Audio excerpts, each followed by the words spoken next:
Hey, Dagna here. Today I want to talk to you about estimating time.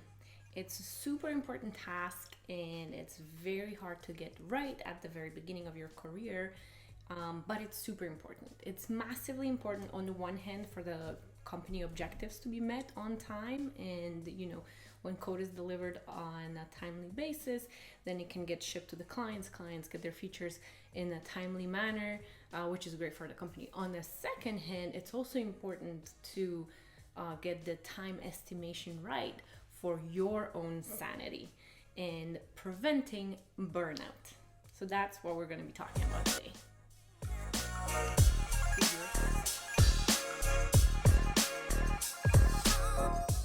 Hey, Dagna here with Mindful Dev, place where you can get tailored advice for your career success. So a moment ago, I mentioned that it is important for you yourself and your sanity to be able to accurately estimate the time is needed for implementation of certain features. Now, there is a little bit more into it. So here's why it's important for you to be able to estimate tasks on time. What are the ripple effects? Number one, you're going to be perceived as a professional. If you can tell people, okay, this is going to take 2 days and it takes you 2 days, or you tell them it's going to take 3 days and it takes you 3 days, the more you are on point with your estimates, the more trustworthy you'll become. Second of all, and this happens so much early in my career, there's no need to burn midnight oil. Most of us really want to be helpful and really want to deliver on time. So whenever we commit to an unreasonable deadline, a lot of developers end up staying up until midnight. While it might be okay from time to time, if it happens on a regular basis, that just leads to burnout. Plus, life situation changes. So while you might be a single person now and, being able to develop until 3 a.m. is fine every now and then, once you start dating or having kids, it's probably not going to be as feasible because your life situation changed. So don't set yourself up in that trap of assuming, okay, if I'm not going to be able to do it, then I'll just stay up late, because later in life probably that's not going to be possible. And there's also one other massive side effect that's super important. Whenever you are able to commit to a certain amount of time for feature implementation and you consistently start getting it right, it boosts your confidence. It helps you feel like, yes, you finally know what you're doing because I got it. I said it's going to take 2 days and it did take 2 days. And that is very important, especially that a lot of software developers starting their career feel the imposter syndrome.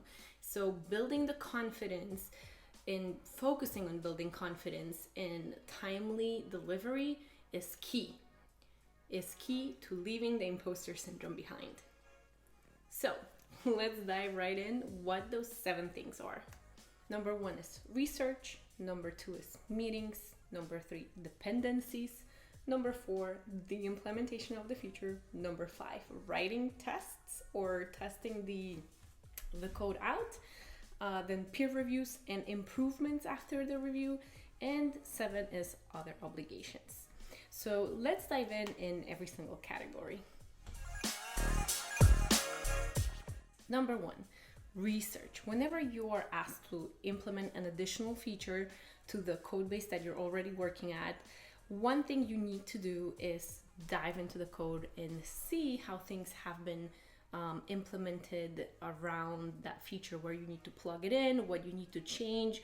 Are there any refactors that need to happen in order for your feature to take effect? Essentially, you need some time to think about it. Now, it might be a feature that you haven't implemented before, so you also might need some time in order to just sit down and research the internet, brainstorm with your colleagues, put your thoughts on a whiteboard and just think about it. So this is a piece of time that you're going to need as a part of your task. and it's important to take into account.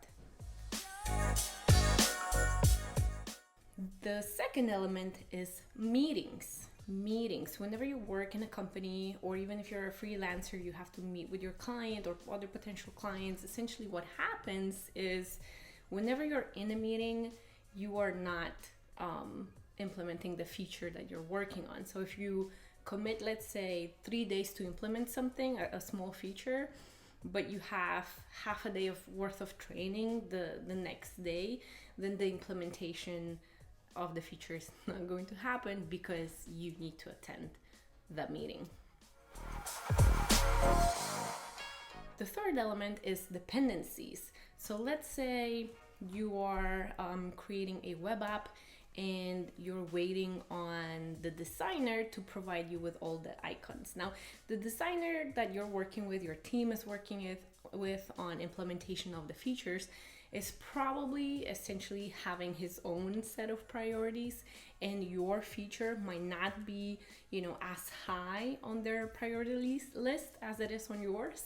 So you might need to wait for the designer to be able to provide you that list of icons, images, so you would be able to implement your feature. Therefore, you also need to take into account whenever estimating how long something's going to take you for implementation, to take that time for the dependencies to come in, take it into account. Number 4 is implementation of the feature itself. This is the fun part, right? This is sitting down and writing it out in code, maybe refactoring some pieces that are a little bit smelly and, require change and updates.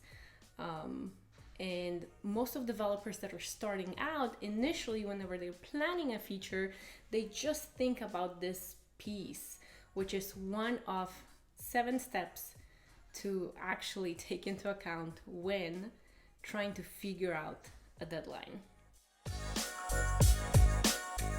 Thing number 5 to take into account is writing tests. Tests are super important when making sure that your code is maintainable and other people can take over it without introducing changes that will massively break what was already there. Now, I understand that a lot of products don't get tested because of business objectives to get into the market really quickly, and a lot of startups that are just starting out, that are self-funded and don't have investors yet, prefer not to write tests, but still need to have some sort of process to verify whether the app doesn't break whenever you start it out.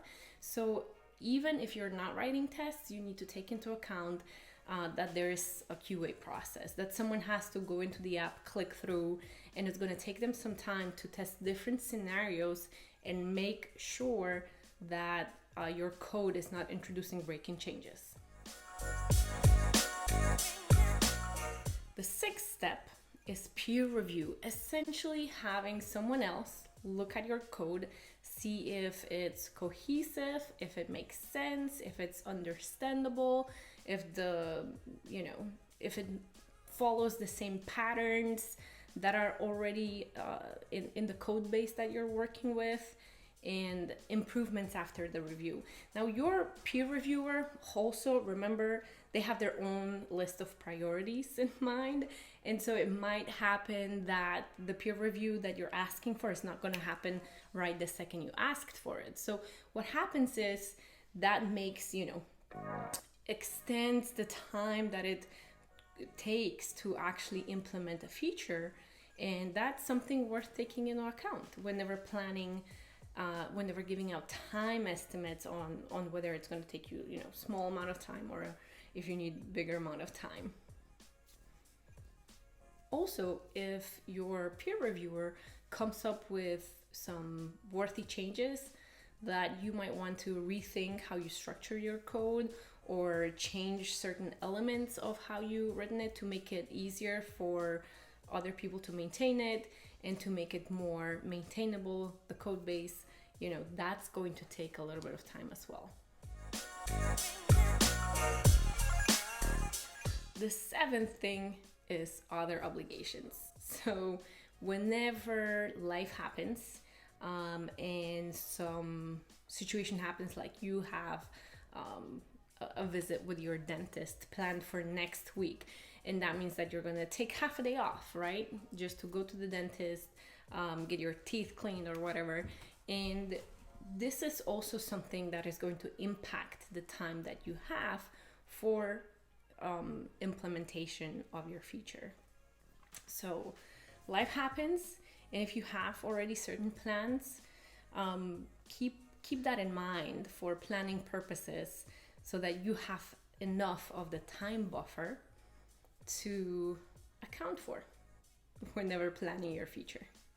All right, that's it. The 7 that you need to take into account whenever estimating time features. I hope you find it helpful, and if you liked what you heard, click like and subscribe. I'll see you later.